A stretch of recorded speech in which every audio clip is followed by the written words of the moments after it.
As-Sunnah, As-Sunnah, As-Sunnah Foundation. As-Sunnah, As-Sunnah, As-Sunnah Foundation. আসসালামু আলাইকুম ওয়া রাহমাতুল্লাহি ওয়া বারাকাতুহু। আলহামদুলিল্লাহ ওয়াসসালাতু ওয়াসসালামু আলা রাসূলিল্লাহ বা'দ। সুপ্রিয় দর্শক শ্রোতা ভাই বোন, আজ আমাদের নির্ধারিত সময়ে লাইভ অনুষ্ঠানটি আমরা শুরু করেছিলাম, কিন্তু যান্ত্রিক গোলযোগের কারণে আমাদেরকে অনুষ্ঠানটি পজ করতে হয় এবং নতুন করে শুরু করতে হয়, এবং অনাকাঙ্ক্ষিত এই সমস্যার জন্য আমরা দুঃখ প্রকাশ করছি এবং আপনারা অনেকেই দীর্ঘ সময় পর্যন্ত অপেক্ষা করেছেন। সেজন্য আমাদের এই অনাকাঙ্ক্ষিত বিলম্ব বা ত্রুটিকে ক্ষমা সুন্দর দৃষ্টিতে দেখবেন। আমরা ইনশাআল্লাহ বিদিনিল্লাহ এখন থেকে আপনাদের সঙ্গে আজকের নিয়মিত যে লাইভ অনুষ্ঠানটি সেটি ইনশাআল্লাহ বিদিনিল্লাহ কন্টিনিউ করব।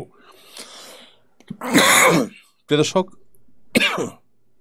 দুঃখিত, অনুষ্ঠানটি আপনারা আমাদের ভেরিফাইড ফেসবুক পেজ, আমাদের ইউটিউব চ্যানেল সবগুলোতে একযোগে দেখতে পাচ্ছেন, এবং আমরা ইনশাআল্লাহ বিদিনিল্লাহ 1 ঘন্টা ব্যাপী এখন থেকে আপনাদের সঙ্গে এই লাইভ অনুষ্ঠানটিতে থাকার চেষ্টা করব।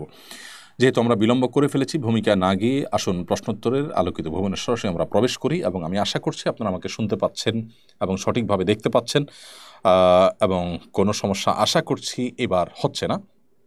দীর্ঘদিন পর্যন্ত আলহামদুলিল্লাহ আমরা অনেকটা ত্রুটিহীনভাবে এই লাইভ অনুষ্ঠানটি পরিচালনা করেছি। আজকে অনেকদিন পর আমাদেরকে সমস্যার মুখোমুখি হতে হয়েছে, সেজন্য আমরা দুঃখ প্রকাশ করছি আবারও। আমি দেখতে পাচ্ছি এখানে আহমেদ ইউসুফ আপনি লিখেছেন, আমি কোরিয়া প্রবাসী। আপনি লিখেছেন, আমার কলিগ বৌদ্ধ ধর্মের অনুসারী, আমি যদি তাকে টাকা ধার দেই তাহলে ইসলামী শরিয়া মোতাবেক আমি সওয়াব পাবো কিনা? ভাই আহমদ ইউসুফ, আপনি অন্য ধর্মাবলম্বী কাউকে টাকা ধার দিতে পারেন, এমনকি ডোনেশন করতে পারেন, কোনো সহযোগিতা করতে পারেন, সেটি সম্পূর্ণ শরিয়া দৃষ্টিকোণ থেকে বৈধ এবং জায়েজ একটি কাজ। অ্যাজ এ মানুষ তাদেরকে আপনি উপকার করতেই পারেন। তবে আপনি আপনার নিয়ত যদি এটা রাখেন যে একজন অন্য ধর্মাবলম্বী ভাইকেও আমি দান করছি বা তাকে টাকা ধার দিচ্ছি, তার কষ্ট লাঘব করছি, কেন? যে আল্লাহর বান্দা হিসাবে তার উপকার করলে আল্লাহ তাআলা আমাকে বিনিময় দান করবেন, তাহলে সেক্ষেত্রে অন্য ধর্মাবলম্বীকে উপকার করেও আপনি আল্লাহ সুবহানাহু ওয়া তাআলার কাছ থেকে আজর এবং বিনিময় আশা করতে পারেন ইনশাআল্লাহ। কারণ নবী করিম সাল্লাল্লাহু আলাইহি ওয়াসাল্লাম বলেছেন, ফি কুল্লি যাতি কাবিদিন রতবাতুন আজরা, প্রত্যেক প্রাণ বিশিষ্ট যাই কিছু আছে সেটার কল্যাণে আপনি কোনো কাজ করলে তার বিনিময় আল্লাহ সুবহানাহু ওয়া তাআলার কাছে আজর এবং বিনিময় লাভ করবেন ইনশাআল্লাহ তাআলা। অতএব অন্য ধর্মাবলম্বীদের সহযোগিতা যদি করেন সেটা অবশ্যই আল্লাহ তাআলার কাছে সওয়াবের আশায় করলে, আল্লাহ তাআলার কাছ থেকে সওয়াব প্রাপ্তির উদ্দেশ্যে করলে, নিয়ত যদি সেরকম থেকে থাকে, আপনি অবশ্যই আল্লাহর কাছে আজর এবং বিনিময় লাভ করবেন ইনশাআল্লাহ তাআলা। ইসরাত রহমান তানিশা লিখেছেন, পাত্রপক্ষ দেখতে আসলে পর্দা রক্ষা করে কিভাবে তার সামনে যাব? পাত্রপক্ষের পাত্র এবং পাত্রের মা বোন অর্থাৎ মহিলা এরকম কেউ যদি থাকে, তাদের সামনে আপনি স্বাভাবিকভাবে আপনার মুখমণ্ডল এবং 2 হাত এবং 2 পায়ের পাতা খোলা রেখে যাবেন, এবং এমত অবস্থা তাদের সাথে কথাবার্তা বলবেন।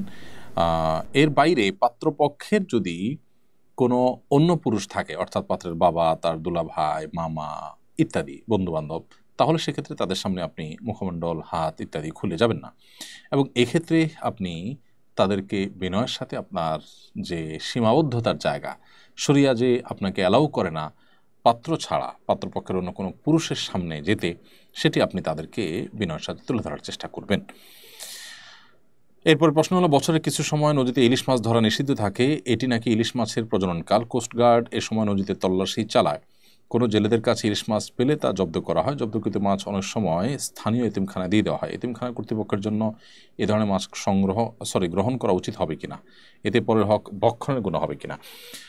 প্রথমত, যেহেতু সরকারিভাবে নিষেধাজ্ঞা দেওয়া হয়ে থাকে জনকল্যাণে সার্বিক কল্যাণে যদি কোনো নির্দেশ দেওয়া হয়ে থাকে, তাহলে সেক্ষেত্রে সেই নির্দেশ একজন মুসলিম মেনে চলতে হবে তাকে, এবং এক্ষেত্রে কেউ যদি অমান্য করে তার জন্য শাস্তি আরোপ করা, শাস্তি প্রয়োগ করা, সেটা অবশ্যই যৌথ এবং সেটা অবশ্যই বৈধ এবং বিধেয়, যৌক্তিক, এবং সেই যৌক্তিক কাজটার ফলশ্রুতিতে সেই মাছগুলো যেগুলো জব্দ করা হয়েছে সেগুলো যদি কোনো এতিমখানা দেওয়া হয়, কোনো গরিব মানুষকে দিয়ে দেওয়া হয়, তাহলে সেটা বাহ্যিক দৃষ্টিকোণ থেকে অন্যের হক ভক্ষণ করা হলেও এটি জায়েজ রয়েছে। কারণ এটা হলো অনেকটা বিচারক বা কাজীর বিচারের ফলশ্রুতিতে আপনার কেউ যদি কোনো সুফল পায় সেটার মতো। ধরুন কেউ কোনো সম্পদ সে বন্ধক রেখে কোনো লোন নিয়েছে, সেই বন্ধক পরিশোধ করতে পারছে না, বা অন্য কোনোভাবে তার হক সে অন্য কার হক আটকে দিয়েছে, তখন তার সম্পদ বিচারক, ইসলামী শরিয়ার দৃষ্টিকোণ থেকে শরিয়া আদালতের বিচারক সেটিকে নিলামে তুলে বিক্রি করেন।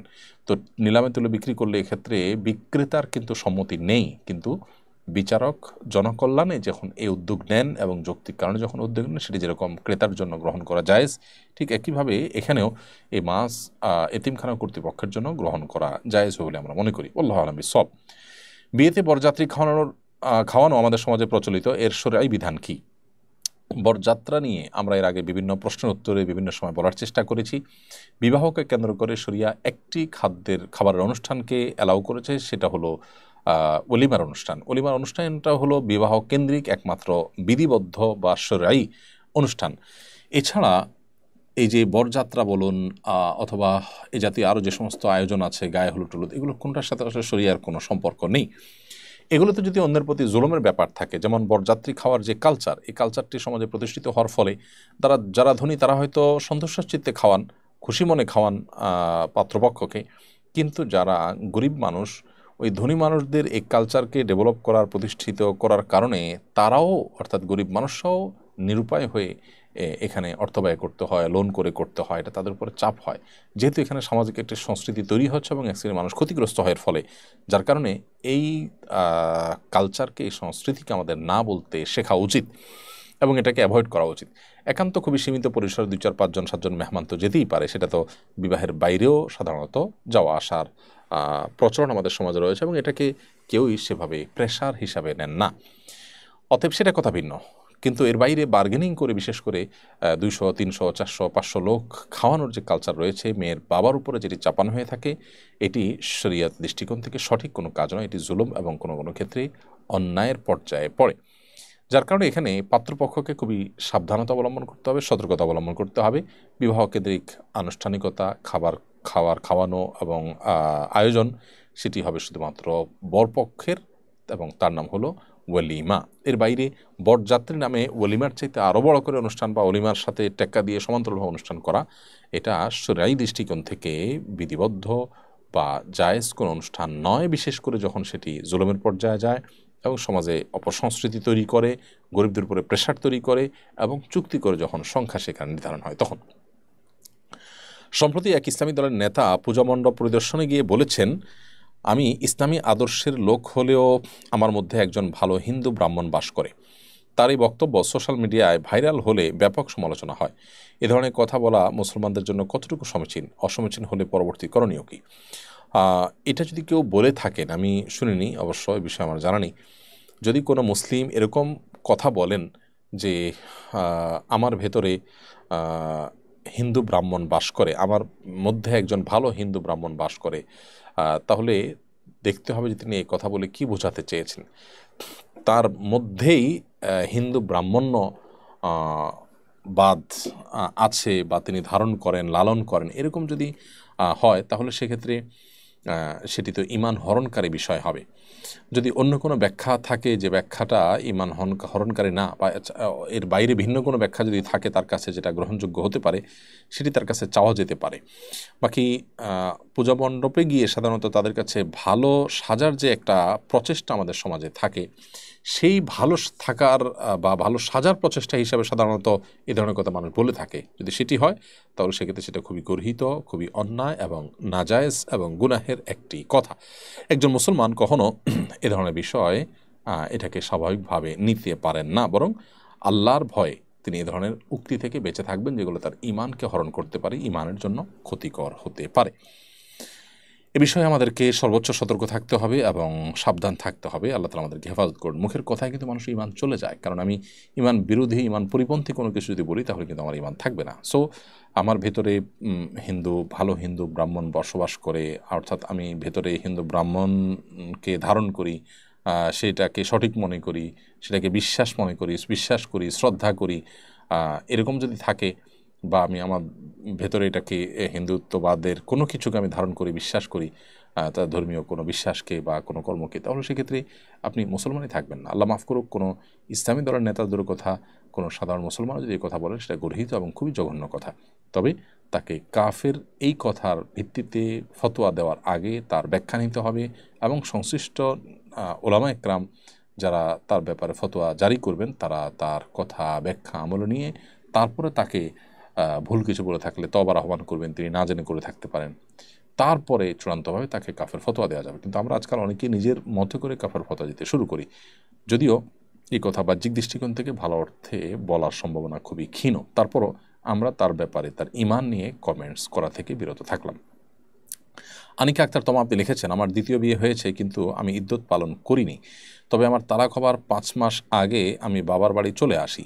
এই 5 মাসে স্বামীর সাথে কোনো এই 5 মাসে স্বামীর সাথে কোনো শারীরিক মেলামেশাও হয়নি। আমার প্রশ্ন হলো, আমার দ্বিতীয় বিয়ে সঠিক হয়েছে কি না?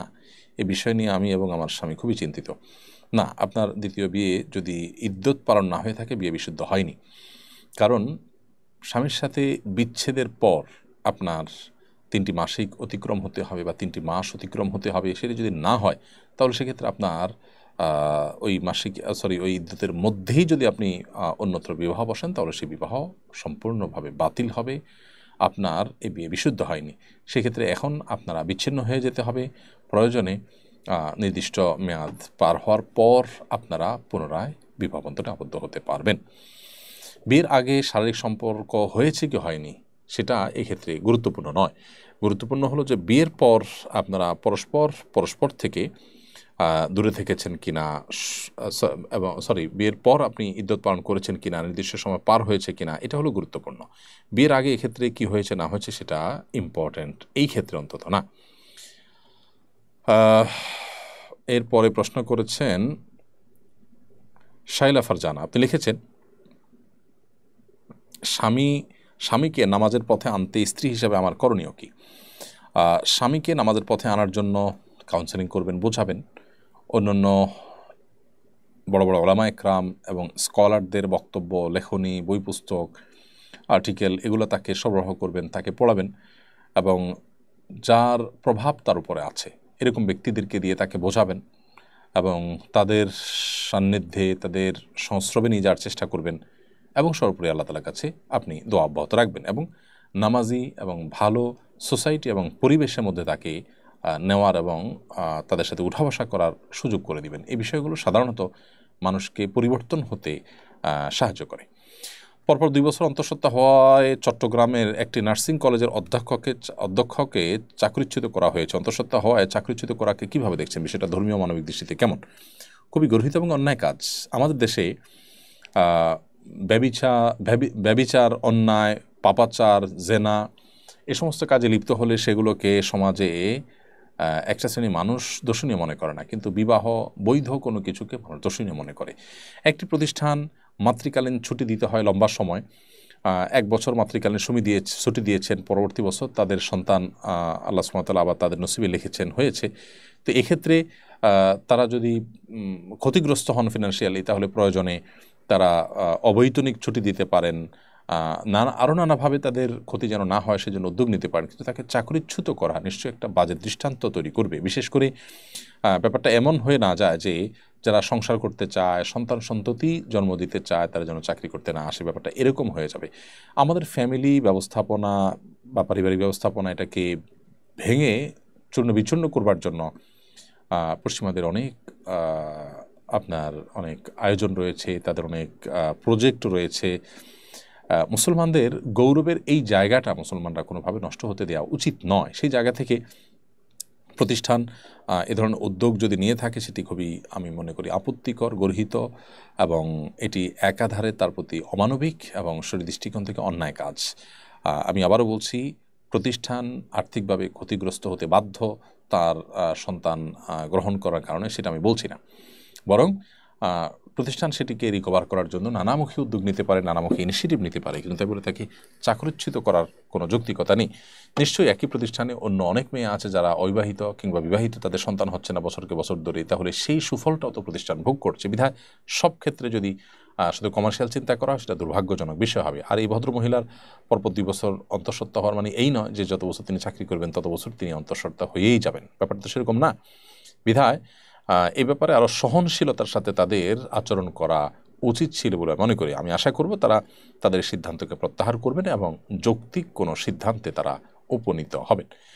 রূপামৃধা আপনি লিখেছেন, ডেঙ্গু পরিস্থিতি খুবই খারাপ, এ থেকে রক্ষা পেতে করণীয় কী? আমাদের দুর্ভাগ্যের বিষয় হলো সমাজে এত সমস্যা এবং এত সংকট সব সময় চলমান থাকে যে অনেক বড় বড় জটিল জটিল ইস্যুগুলো আমাদের চোখের আড়ালে থেকে যায়। যার ফ্যামিলিতে কেউ ডেঙ্গুতে আক্রান্ত হয়েছে, চরম পরিস্থিতির শিকার হয়েছেন, তিনি জানেন হসপিটালগুলোতে ডেঙ্গু রোগীদের কি করুণ পরিস্থিতি চলছে। কদিন পরপরই ডেঙ্গু রোগীদের সিরিয়াল পড়ে হসপিটালগুলোতে এবং শত শত মানুষ মারা যাচ্ছে, ক্ষতিগ্রস্ত হচ্ছে, লক্ষ লক্ষ কোটি কোটি টাকা খরচ হচ্ছে, শেষ হচ্ছে।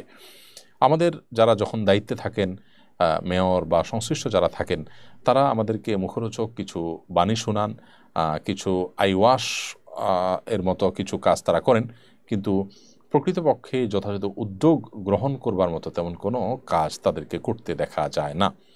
অতএব এই জায়গাতে তাদের দায়িত্বটা তারা যথাযথ পালন যেন করেন, সেজন্য আমাদেরও সজাগ হতে হবে। যাকে তাকে আমরা ভোট দিলাম, যাকে তাকে নেতা বানালাম, যদিও আমরা লম্বা সময় ভোট দিতেই পারিনি, কিন্তু আমাদের নেচার হলো যে কেউ দাঁড়িয়ে যায়, মার্কা দেখে আমরা চোখ বন্ধ করে ভোট দিয়ে দিই এবং তারা জানে যে তারা জিতে যাবে। এই চোখ বন্ধ করে জিতে যাবে যে সেই চিন্তা থেকে তারা আসলে কাজ করে না। তাদের উপরে প্রেশার আমাদের তৈরি করা দরকার। আর সেই সাথে আমরা নিজেদের চারপাশটাকে সবাই পরিচ্ছন্ন রাখা দরকার। আমরা যদি সবাই পরিচ্ছন্ন রাখবার উদ্যোগ গ্রহণ করি তাহলে ডেঙ্গু মশা অনেকখানি কমে যাবে ইনশাআল্লাহ তাআলা। আমরা দোয়া করি আল্লাহ তাআলা যে সমস্ত ভাই বোন ডেঙ্গুতে আক্রান্ত হয়ে হসপিটালে সাপোর্ট করছেন বা কষ্ট নিপতিত আছেন, আল্লাহ তাআলা তাদের কষ্ট লাঘব করে দিন, দূর করে দিন। বিলকিস বেগম লিখেছেন, আমরা আসাম থেকে এসে কেরালা রাজ্যে থাকি। এখানে মহিলারা পায়ে মোজা পরে নামাজ আদায় করে, এটা কতটুকু সঠিক? বোন বিলকিস, মেয়েদের জন্য টাকনুর নিচ পর্যন্ত ঢাকা অপরিহার্য। অনেক উলামা ইকরাম পায়ের উপরি অংশ, পাতার উপরি অংশ ঢাকাকে অপরিহার্য করেছেন এবং বিভিন্ন সাহাবীদের বিভিন্ন আসার থেকে এই জিনিসটি প্রমাণিত। তো উপরি অংশকে পরিপূর্ণভাবে ঢেকে রাখার মতো ওরকম বড় কাপড়ের ভিতরে থাকা কঠিন, এই জন্য অনেকে মোজা পরে ফেলেন। এটা তাদের একান্ত শুধুমাত্র সতর্কতামূলক উদ্যোগ আমরা বলতে পারি। আলাদা করে পায়ের তলার অংশও ঢাকতে হবে সেটা কিন্তু কেউ বলেননি। তবে হ্যাঁ, অনেক ইমামদের মতে বা অনেক সাহাবীদের মতে উপরের যে অংশটা পায়ের, এটাকেও ঢাকতে হবে। তো এটাকে ঢাকতে হলে কাপড় এত লম্বা হতে হবে যে রুকুতে উঠতে বসতেও ওই পায়ের উপরি অংশ যেন প্রদর্শিত না হয়, তার ভিতরে যেন পাও থাকে। তো কেউ যদি মোজা ব্যবহার করেন সতর্কতার জন্য, যে তার হয়তো এত লম্বা কাপড় নাই, তাহলে পাও ঢাকার জন্য তিনি মোজা পরেছেন, তাহলে সেটা ঠিক আছে। তবে মোজা পরতেই হবে, এমনকি লম্বা কাপড় আমার টাকনু ঢাকা থাকলেও এমন কোনো বাধ্যকতা কিন্তু নেই। এরপরে প্রশ্ন হলো, এবার এইচএসসি পরীক্ষার পরে ফেল করায় একাধিক শিক্ষার্থী আত্মহত্যা করেছে। প্রত্যেক পরীক্ষার পরে এরকম কিছু না কিছু ঘটনা ঘটতে দেখা যায়। এ ধরনের ঘটনার পুনরাবৃত্তি রোধে করণীয় কি, এবং এ ব্যাপারে শিক্ষার্থী, অভিভাবক ও শিক্ষকদের উদ্দেশ্যে আপনার বার্তা কি? দেখুন, প্রতিবারই প্রায় এসএসসি এবং এইচএসসি পরীক্ষার পর বিশেষ করে আমাদের শিক্ষার্থীদের অনেককে দেখা যায় যে তারা আত্মহননের পথে পা বাড়ান এবং তাদের জীবনহানি ঘটান। তো এই ধরনের পরিস্থিতিতে আমাদের গোটা সমাজের কিছু দায়বদ্ধতা আছে। আমাদের সমাজে সন্তানদের পরীক্ষায় পাশ ফেল করাকে তাদের জীবন মরণ ব্যাপার হিসাবে আমরা অনেকে স্থির করে ফেলেছি এবং ফিক্স করে ফেলেছি। ব্যাপারটা এরকম যে তারা যদি পরীক্ষায় ভালো করতে না পারে, যেন তাদের আর বাঁচার কোনো অধিকার নেই, তারা যেন অনেক বড় অপরাধী হয়ে গেছে। সন্তান সৎ রয়েছে কিনা, সে সিরিয়াস কিনা তার কাজে, তার আন্তরিকতার কোনো ঘাটতি আছে কিনা, সেই বিবেচনা না করে সন্তানকে শুধুই আপনার আপনার পরীক্ষা পাশ ফেল করাকে জীবনের বাঁচা মরার মুখোমুখি করে দেওয়া, এটা অভিভাবকদের অনেকের ত্রুটি বলে আমরা মনে করি। অভিভাবক সন্তানকে পড়াশোনার জন্য উদ্বুদ্ধ করবেন, সহায়ক পরিবেশ দিবেন এবং তারা যেন মনোযোগী থাকে সেই চেষ্টা করবেন। সেই সাথে সততার সাথে পরীক্ষা দিবে ইত্যাদিতে তাদেরকে বিশেষভাবে কাউন্সেলিং করবেন। এরপরও যদি পরীক্ষায় তারা ভালো ফলাফল করতে না পারে, ভিন্ন কোনো ফলাফল আসে, তাহলে অভিভাবকরা তাকে বরং সান্ত্বনা দেওয়ার মানসিকতা থাকা উচিত। এবং এই যে অসুস্থ প্রতিযোগিতা, এটা ইমানদার সাথে যায় না যে সমাজের অন্যান্যদের সাথে সে কম্পিটিশন করবে এবং এটাকে ডু অর ডাই লেভেলে নিয়ে যাবে। ইমানদারের কাছে জান্নাত ছাড়া পৃথিবীর অন্য সৃষ্টি জগতের অন্য কোনো কিছুই তার কাছে এমন হবে না যেটা না হলে সে ডু অর ডাইয়ের পর্যায়ে চলে যাবে। আল্লাহ তাআলা মানুষকে অনেক সময় অনেক অকল্যাণ দেন যেটার পেছনে কল্যাণ নিহিত থাকে। বহু মানুষ তার জীবনে বাহ্যিকভাবে তার কাঙ্ক্ষিত কোনো কিছু না পেয়ে তিনি ক্ষতিগ্রস্ত হয়েছেন বলে মনে করেছেন, কিন্তু একটা পর্যায়ে দেখেছেন যে না, আল্লাহ রাব্বুল আলামিন তাকে ক্ষতিগ্রস্ত করেননি। সো একজন ইমানদার তিনি এই জায়গাটাতে যথেষ্ট সহনশীল হবেন এবং ইমানদার কখনো আত্মহনের পথে পা বাড়াতে পারেন না। সন্তানদেরকে অতিরিক্ত প্রেশার দেওয়া এবং অন্যদের সন্তানদের সাথে কম্পেয়ার করা, তাদেরকে লজ্জার মুখে ফেলে দেওয়া, তাদেরকে ডু অর ডাই লেভেলে নিয়ে যাওয়া, এটা বাবা মায়েদের ত্রুটি। বাবা মায়ের ত্রুটি এখানে সবচেয়ে বড়। সেই সাথে আমাদের সমাজের শিক্ষকদের অন্যদেরও দায় কম বেশি আছে। অনেক সময় শিক্ষকরাও এই বিষয়গুলোকে এতটা কড়াকড়িভাবে সন্তানের সামনে, শিক্ষার্থীর সামনে উপস্থাপন করেন। তাসমিয়া মাশারিক আপনি লিখেছেন, মহিলারা টয়লেটে প্রবেশের সময় মাথায় কাপড় দেওয়া কি বাধ্যতামূলক? টয়লেটে প্রবেশের সময় ওলামা ইকরাম মাথায় কাপড় দিয়ে যাওয়াটাকে উত্তম বলেছেন এবং টয়লেট ব্যবহারের শিষ্টাচার বা আদব হিসেবে উল্লেখ করেছেন। এটা নারী পুরুষের জন্য আলাদা কোনো বিধান এখানে নেই, সবার জন্য এটি সমান হারে প্রযোজ্য। তবে কোনো কারণে মাথা খুলে গেলে যে গুনাহ হয়ে যাবে, হারাম হবে, এটা সঠিক নয় এবং নারী পুরুষ সকলের জন্য একই জিনিস সেক্ষেত্রে প্রযোজ্য। ইসলামের আলোয় আইডি থেকে লিখেছেন যে কেউ চাইলেই কি রজমের শাস্তি দিতে পারবে? শাস্তি দেওয়ার জন্য অধিকার ও দায়িত্ব কাদের? যে কেউ চাইলেই রজমের শাস্তি দিতে পারবেন না এবং শাস্তি দেওয়ার যে অধিকার, শাস্তি দেওয়ার যে কর্তব্য, এটি রয়েছে বিচারিকভাবে যে আদালত এর জন্য দায়িত্বপ্রাপ্ত সেই আদালতের। এটি সাধারণ মানুষ নিজের হাতে দায়িত্ব কাঁধে তুলে নেবেন না। নবী করিম সাল্লাল্লাহু আলাইহি ওয়াসাল্লামের জীবদ্দশায় কেউ কোনো অন্যায় করলে সাহাবীরা যদি মনে করতেন যে অন্যায়ের জন্য শাস্তিটা তার প্রাপ্য, তখন তারা কিন্তু নবী সাল্লাল্লাহু আলাইহি ওয়াসাল্লামের কাছে জিজ্ঞেস করতেন, হে আল্লাহর রাসূল, আমি কি এই মুনাফিকের গর্দান উড়িয়ে দিব? আমি কি তার মৃত্যুদণ্ড কার্যকর করব? নবী সাল্লাল্লাহু আলাইহি ওয়াসাল্লামের কাছে পারমিশন চাইতেন। তার মানে তারা নিজেরা আইন হাতে তুলে নিতেন না। তিনি একজন বিচারক হিসাবে, তিনি শাসক হিসাবে, রাষ্ট্রপ্রধান হিসাবে তার দ্বারস্থ হতেন এবং তার কাছে বিচার চাইতেন সাহাবায়ে কেরাম। তার সিদ্ধান্ত ছাড়া সাহাবীরা নিজের হাতে আইন হাতে তুলে নিতেন না। বিধায় একজন মুসলিম তিনি কোনো অপরাধের শাস্তি নিজের হাতে প্রয়োগ করতে যাবেন না। মাদারীপুরের বৌভাত অনুষ্ঠানে মুরগির ভাঙা রোস্ট দেওয়ায় দুই পক্ষের সংঘর্ষে অন্তত 8 জন আহত হয়েছে। আমাদের সমাজে বিয়েতে এরকম ঠুনকো বিষয় নিয়ে প্রায় রক্তক্ষয়ী সংঘর্ষের ঘটনা ঘটতে দেখা যায়। এছাড়া ছোটোখাটো ঝগড়াঝাঁটি তো হতেই থাকে। খুব ঠুনকো বিষয় নিয়ে আত্মীয়দের কেউ কেউ অভিমান করেন। এসব এড়িয়ে বিয়ের আয়োজনের উপায় কি? দেখুন, প্রথম কথা হলো, আমরা একটু আগে একটি প্রশ্ন উত্তরে বৌভাত সম্পর্কে বলেছিলাম, আপনার বরযাত্রা সম্পর্কে বলেছিলাম।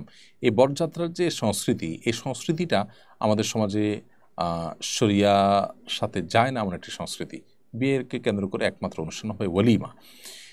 তাহলে প্রথমত অনুষ্ঠানের যে আধিক্য, সেগুলোও একটা সমস্যা আমাদের সমাজে।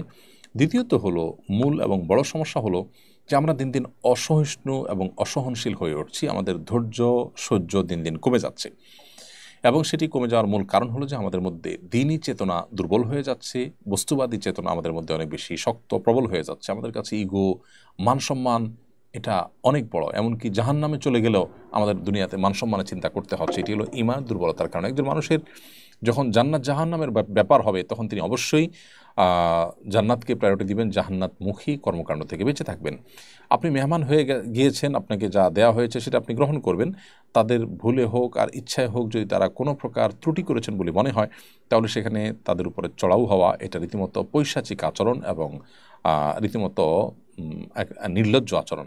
বিভিন্ন বিবাহকে কেন্দ্র করে এই ধরনের আচরণ আমরা দেখি এবং সেখানে বিশেষ করে কিছু অতি উৎসাহী মানুষজন বিয়েকে কেন্দ্র করে যায় এবং বিবাহকে কেন্দ্র করে পুরো এলাকার সব মানুষকে নিয়ে খাওয়াতে হবে। এই যে একটা কালচার, এই কালচার এ ধরনের অনেক অনাচারকে সৃষ্টি করে। এ ব্যাপারে আমাদের আরও সহনশীল এবং শরিয়ার ছাঁচে আসা দরকার। তাহলে আশা করা যায় এগুলো কমে যাবে ইনশাআল্লাহ তাআলা।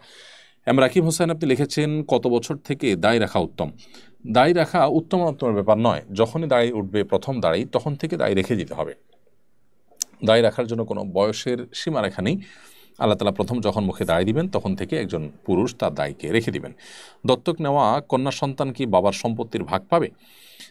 যিনি কারোর কাছে দত্তক হয়ে এসেছেন, তার যে জন্মদাতা বাবা, সেই জন্মদাতা বাবার সম্পদের ভাগ তিনি ঠিকই পাবেন। তবে তাকে যিনি দত্তক এনেছেন, তার সম্পদের ভাগ কিন্তু তিনি পাবেন না।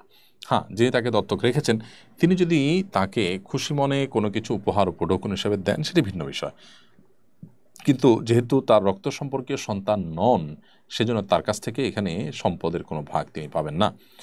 জিনিসপত্রের দাম দিন দিন মানুষের ক্রয় ক্ষমতার বাইরে চলে যাচ্ছে, এ ব্যাপারে একজন বিশিষ্ট নাগরিক হিসাবে কিছু বলবেন? দেখুন, এ ব্যাপারে আমাদের সবচেয়ে বড় কথা হলো যে জিনিসপত্র, বিশেষ করে আমাদের দেশে যে সমস্ত জিনিসপত্র উৎপাদন হয়, আরও নির্দিষ্ট করলে আমাদের একেবারে তরি তরকারি যে খাদ্যপণ্যগুলো আছে এগুলোর দাম প্রায় শোনা যায় যে আমাদের ক্রয় ক্ষমতার বাইরে চলে গেছে, সীমা ছেড়ে চলে যাচ্ছে। যখন যারা ক্ষমতায় থাকেন, সরকার পরিচালনার দায়িত্বে থাকেন, তারা নানামুখী উদ্যোগ নিয়ে সেটাকে অনেক কষ্টে নিয়ন্ত্রণ করতে হয়।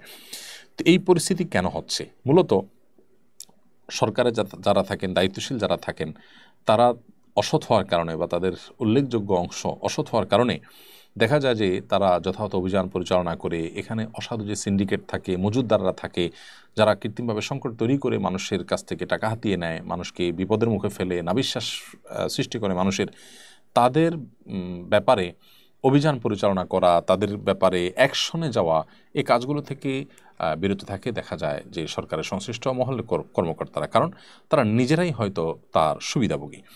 তো এটি একটি কারণ। দ্বিতীয়ত হলো যে ব্যবসায়ী যারা আছে তাদের অনেকেই ইসলামের সঠিক বার্তা বা ইসলামের সঠিক বুঝ তারা পাননি। তারা মনে করেন যে নামাজ, রোজা, হজ, জাকাত এগুলোর নামই শুধুমাত্র ইসলাম। এই জন্য তাদের অনেকে দেখা যায় মুখে দাঁড়িয়ে আছে, মাথায় টুপি আছে, তাদের লেবাস দেখে বোঝা যায় তারা নামাজ কালামও পড়েন মাশাআল্লাহ, অথচ অ্যাজ এ মুসলিম তিনি তার ব্যবসা করার ক্ষেত্রে মানুষের কষ্টের কারণ হচ্ছে কিনা, মানুষের প্রতি কোনো অন্যায় অবিচার হচ্ছে কিনা, এই বিষয়গুলো তারা দেখেন না। নবী সাল্লাল্লাহু আলাইহি ওয়াসাল্লাম বলেছেন, আল মুহতাকিরু খাতি, যে ব্যক্তি মজুদদারি করে এবং আপনার সিন্ডিকেট সৃষ্টি করে জিনিসপত্রের দাম বৃদ্ধি করে, সে পাপিষ্ঠ, অপরাধী এবং সে গুনাহগার। নবী করিম সাল্লাল্লাহু আলাইহি ওয়াসাল্লামের আরেকটি হাদিস আছে, মুসনাদ আহমদ এবং মুসতাদরাক হাকিমে বর্ণিত হয়েছে।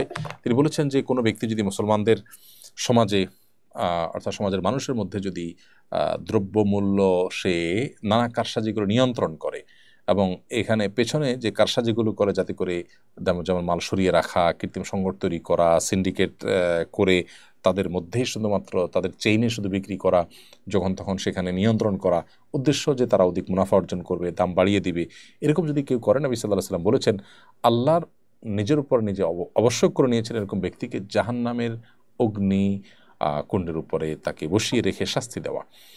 তো এই ভয়াবহতা আমরা অনেক ব্যবসায়ীদেরকে দেখি যে তারা বোঝেন বলে মনে হয় না। তারা ইসলামের অন্যান্য কাজ করছেন, মসজিদ মাদ্রাসা করছেন, অথচ পাশাপাশি এই কাজটা করছেন যেটা খুবই গর্হিত কাজ। অতএব সেই জায়গা থেকে তাদেরকে সরে আসতে হবে। আবার সাধারণ মানুষ আমরা যারা আছি, আমাদের কেনাকাটা ক্ষেত্রে আমরা পরিমিত কেনাকাটা করতে পারি, আমরা একটু সহনশীলতার পরিচয় দিতে পারি। আমরা বিশেষ করে এরকম পরিস্থিতি যেন তৈরি না হয় সেজন্য আমরা প্রোয়েক্টিভ হয়ে যদি কিছু উদ্যোগ নেই। দু একটা সময় দেখা গেছে যে কিছু কিছু জায়গায় অসাধু ব্যবসায়ীরা যখন অসাধু উপায়ে তাদের পণ্যের দাম তারা বৃদ্ধি করার চেষ্টা করেছে, তখন মুসলমানরা বা সমাজের সর্বস্তরের মানুষই, সব ধরনের মানুষই যখন তারা কেনাকাটা বন্ধ করে দিয়েছে এবং তারা যখন প্রোয়েক্টিভ হয়েছে, দেখা গেছে যে তারা দাম কমাতে বাধ্য হয়েছে। অতএব এখানে আমাদেরও দায় দায়িত্ব আছে। এমডি সালমান গাজী লিখেছেন, বিয়ের সঠিক বয়স কোনটা জানালে উপকৃত হব। প্রাপ্তবয়স্ক হলে যে কেউ বিয়ে করতে পারে শরীর দৃষ্টিকোণ থেকে প্রাপ্তবয়স্ক হওয়ার যে সীমানা, সেই সীমানা চলে আসলেই বিয়ে তার জন্য বৈধ। এরপরে প্রশ্ন করেছেন এমডি জুবাইর, আপনি লিখেছেন আলেমদের মধ্যে মতপার্থক্য থাকলে সাধারণ মানুষের করণীয় কি? সাধারণ মানুষ নিজের বিবেক, বুদ্ধি, আল্লাহ তাআলা তাকে যে ফেরাসাতে ইমানে দিয়েছেন, তার যে ইমানি দূরদৃষ্টি আছে, সেই অন্তর্দৃষ্টি দূরদৃষ্টি দিয়ে তিনি ভালো মন্দ নিরূপণ করার চেষ্টা করবেন এবং যেটা তার কাছে ভালো এবং যৌক্তিক মনে হয় সেটাকে গ্রহণ করবেন। কিন্তু বিপরীতটা, বিশেষ করে ওলামাদের একাডেমিক মতপার্থক্য থাকলে বা ইজতিহাদ বা গবেষণাগত ভিন্ন মত থাকলে, তখন সেখানে তিনি ইন্টারফেয়ার করে ওই আলেমের চরিত্র হনন করা বা তাকে তুচ্ছতাচ্ছিল্য করা বা তাকে দূর করা বা তার প্রতি কোনো প্রকার বৈরী আচরণ করা, এই কাজগুলো থেকে তাকে বেঁচে থাকতে হবে। এরপরে প্রশ্ন হলো, জাতীয় মসজিদ বাইতুল মুকাররমে নতুন খতিব নিযুক্ত হয়েছেন, তার সম্পর্কে আমরা সাধারণ মানুষ কিছুই জানি না, তার সম্পর্কে আপনার মূল্যবান মতামত জানতে চাই। জাতীয় মসজিদে আলহামদুলিল্লাহ খতিব হিসেবে নিযুক্ত হয়েছেন মাওলানা মুফতি আব্দুল মালিক হাফিজাহুল্লাহ রাহ। বাংলাদেশের খুব আলেমদের মধ্যে প্রথিতযশা একজন আলেম তিনি, এবং অনেক বড় মাপের একজন গবেষক, হাদিস বিশারদ এবং ইসলামের বিভিন্ন জ্ঞানের জগতে তার অসামান্য অবদান রয়েছে অনেকগুলো গবেষণা এবং দক্ষ, বিচক্ষণ এবং গবেষকযোগ্য আলেম গড়ে তোলার ক্ষেত্রে তিনি কারিগরের ভূমিকা পালন করছেন। তার মতো মানুষ বায়তুল মুকাররম খতিব হওয়া নিশ্চয়ই একটি যুগান্তকারী কাজ, উদ্যোগ।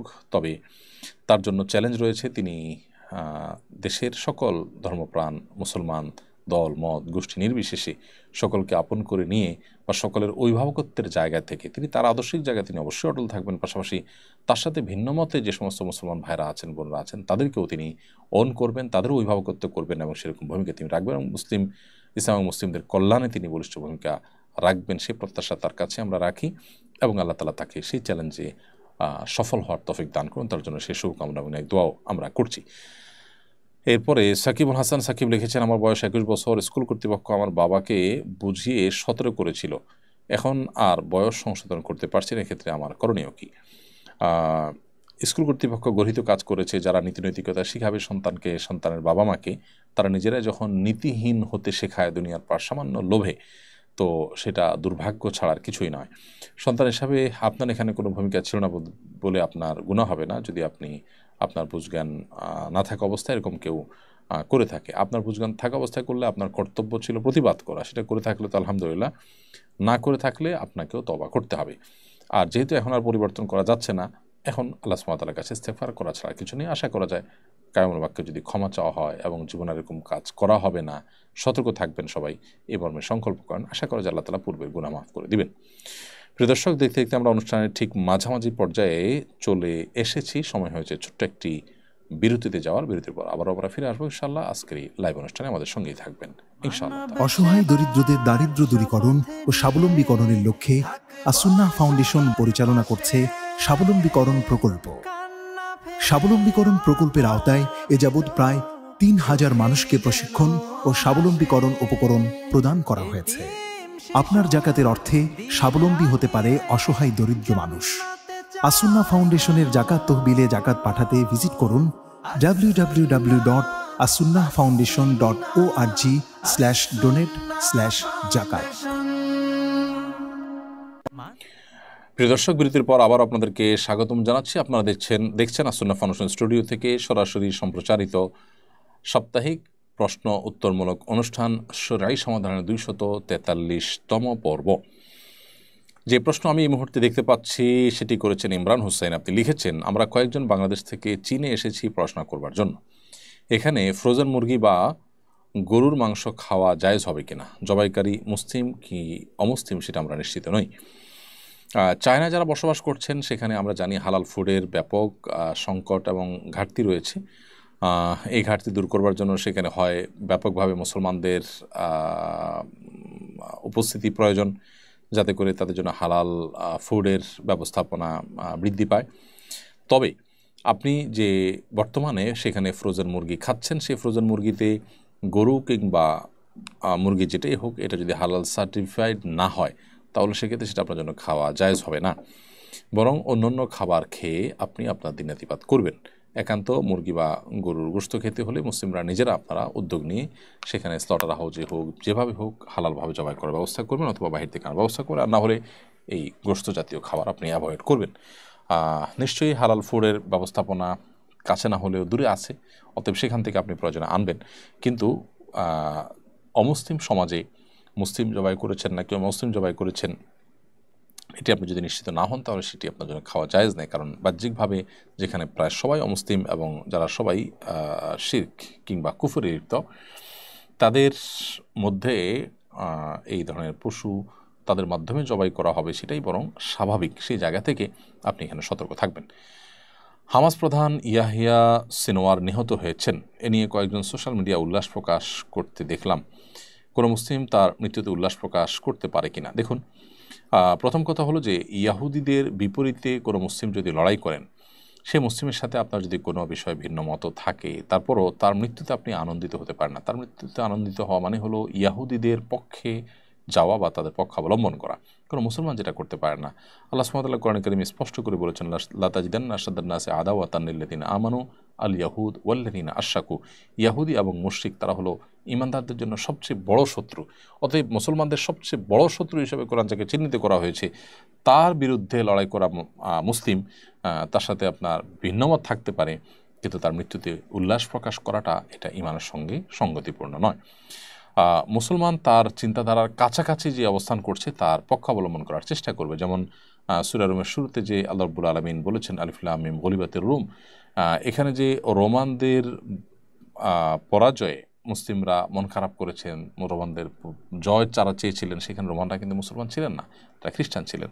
তারপরও তাদের কিন্তু জয়ের প্রত্যাশা মুসলমানরা করেছেন। এটা মানে হলো যে আদর্শিক এ সমস্ত দ্বন্দ্ব এবং স্নায়ুযুদ্ধের ক্ষেত্রে বিশেষ করে মুসলমানের স্বার্থ যেখানে জড়িয়ে আছে সেটার উপরে বিবেচনা করে তিনি তার মত অমত, তার সমর্থন অসমর্থন তিনি প্রকাশ করবেন। এমডি রাশেদ আপনি লিখেছেন, অনেক চেষ্টা করে আপনার নজরে আসতে পারতেছি না, আমি এক নালায়েক বান্দা। ভাই রাশেদ, আল্লাহ তাআলা আপনার প্রতি রহম করুন। আমাদের এই সীমাবদ্ধতাকে ক্ষমা করবেন যে আমরা আপনাদের সমস্ত কমেন্টগুলো পড়তে পারি না, তবে আমাদের চেষ্টায় কোনো ত্রুটি থাকে না যে আপনাদের কমেন্টগুলো বেশি থেকে বেশি সংখ্যক কমেন্ট যেন আমরা পড়তে পারি, দেখতে পারি। আপনি অবশ্য কি বলতে চেয়েছেন এই কমেন্টে সেটা লিখলে আমরা হয়তো আপনার মনের কথাটা জেনে যেতাম। তো ইনশাআল্লাহ আবার অন্য কোনো কমেন্টে হয়তো আপনাকে আমরা আপনার সেবাটি দিতে পারবো। MH মামুন হোসেন আপনি লিখেছেন, কোম্পানি একটি পণ্যের সঙ্গে আরেকটি পণ্য ফ্রি দিয়েছে, যেমন নুডলসের সাথে চামচ ফ্রি, কিন্তু দোকানিরা অনেক সময় ফ্রি পণ্যটা রেখে দেয়, আলাদা করে না চাইলে দেয় না। দোকানের জন্য এটা জায়েজ হবে কিনা? না, এটা জায়েজ হবে না, কারণ ওই পণ্যটা যিনি উৎপাদনকারী প্রতিষ্ঠান আপনার কাছে দিয়েছেন তিনি মূলত অনেক সময় আপনাকে কমিশন দেন, শুধুমাত্র তিনি যেভাবে দিয়েছেন ওইভাবেই কাস্টমারকে বুঝিয়ে দেওয়া আপনার কর্তব্য। অথবা সেখানে লেখা থাকে অনেক সময় যেটার সাথে এটা ফ্রি দেওয়া হয়েছে, আপনি সেটা সরিয়ে রাখলেন, কিংবা লেখা থাকুক আর না থাকুক, যেহেতু দুইটা একসাথে রেখে তার মূল্য নির্ধারণ করা হয়েছে, সেই মূল্যের ভিত্তিতে আপনি বিক্রি করবেন কাস্টমারের কাছে। অতএব এটা সরায় রাখাটা এক ধরনের প্রতারণা, যেটি করা যায় হবে না। এরপরে পারভেজ হোসেন রোমান আপনি লিখেছেন, একজন সৎ মানুষ হওয়ার জন্য কোনো দোয়া আছে কিনা? সৎ মানুষ হওয়ার জন্য বহু দোয়া আছে।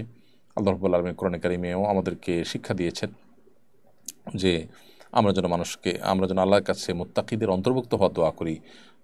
যেমন আছে যে রব্বানা হাব লানা মিন আজওয়াজিনা ওয়া যুররিয়াতিনা কুররাতা আয়ুন ওয়াজআলনা লিল মুত্তাকিনা ইমামা। হে আল্লাহ, আমাদেরকে, আমাদের পরিবারের সদস্যদেরকে সবাইকে আপনি মুত্তাকিদের ইমাম বানিয়ে দিন।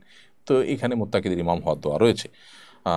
এভাবেই কোরআনে বিভিন্ন দোয়া রয়েছে যে দোয়াতে মূলত আমাদেরকে সৎ এবং নেককার হওয়ার জন্য আল্লাহ তাআলার কাছে আবেদন করার শিক্ষা দেওয়া হয়েছে। সামিয়া সুলতান আপনি আমাদের ইউটিউব চ্যানেলে লিখেছেন, বাবা উশৃঙ্খল হওয়ার কারণে আমরা নাবালক থাকা অবস্থায় আমার বাবার অংশ আমার 3 ভাইয়ের নামে লিখে দেন, ফলে আমরা 3 বোন সকল সম্পত্তি থেকে বঞ্চিত হই। শরীর দৃষ্টিকোণ থেকে আমরা আমাদের ভাইদের কোনো সম্পদ পাবো কিনা? যদি পাওনা থাকা সত্ত্বেও তারা না দেয়, আখিরাতের জন্য দায়ী থাকবো কিনা? আপনার দাদা আপনার বাবার সম্পদ বন্টন করে দিয়েছেন, এখানে মানেটা কি?